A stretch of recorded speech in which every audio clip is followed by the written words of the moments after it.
Hi అండి, అస్సలం వాలేకుమ్. ఈరోజు వచ్చేసి నేను కుషరీ చేస్తున్నానండి. కుషరీ అంటే Saudi special super special food అండి. సౌదీది అక్కడ సౌదీలో చాలా ఇష్టంగా తినే ఫుడ్ అండి. ఇది చూడండి ఏం చేస్తున్నాను, ఒకసారి ఏమేమి కావాలి దీనికి మొత్తం చూపిస్తాను.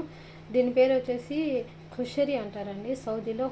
బయట కంటే అన్నిది కూడా కుషరీ అంటారు, కానీ సౌదీలో ఏంటంటే స్పెషల్గా తింటారు ఇది ఏ విధంగా తయారు చేస్తాను, ఎలా రెడీ చేస్తాను అనేది లాస్ట్ దాకా చూసేయండి, మీకే తెలుస్తుంది. రాని చూసేద్దాము.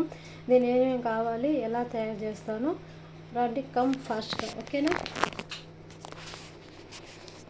చూసేయండి. దీనికి ఫస్ట్ మొక్కరోనా కావాలండి. మొక్కరోనా అంటే తెలుసు కదా, దీనికి సన్నవి కావద్దు, పెద్దవి వద్దండి, ఒక మీడియం తీసుకోండి.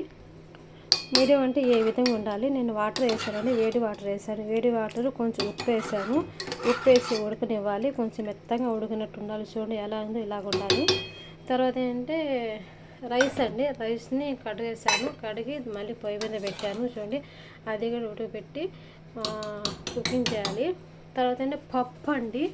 పప్పు అంటే ఇది కందిపప్పు మసూర్ దాల్ అంటారు, కానీ ఇది పప్పు. ఇది పైన ఇది ఉంది కదా, అది తీయకూడదండి. దీనికి ఇదే కావాలి. ఈ రైస్ ఈ స్పెషల్కి ఏంటంటే ఇలాగ ఉంటేనే పొట్టుపప్పు అంటారు దీన్ని.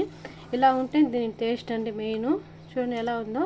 ఇది మొత్తం ఉడకనిచ్చిన తర్వాత దీన్ని ఎలా ప్రిపేర్ చేస్తారు, ఏ విధంగా ప్రిపేర్ చేస్తాను చూసేయండి లాస్ట్ దాకా.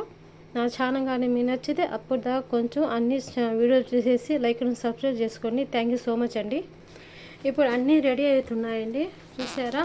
కానీ ఇందులో నేను ఉప్పు వేసానండి, దీంట్లో కూడా ఉప్పు వేసాను, కానీ దీంట్లో ఉప్పు వేయలేదు. ఎందుకంటే ఇది ఉడికిన తర్వాత ఉప్పు వేయాలండి, అప్పుడే వేయకూడదు ఉప్పు, ఓకేనా. చూసేయండి. ఇది మొత్తం రెడీ అవ్వాలి. రెడీ అయిన తర్వాత దీని ప్రిపేరింగ్ ఎలా అని చూపిస్తే ఇప్పుడు ప్రిపేరింగ్ చేస్తారు మొత్తం, ఓకేనండి. చూసేయండి మొత్తం.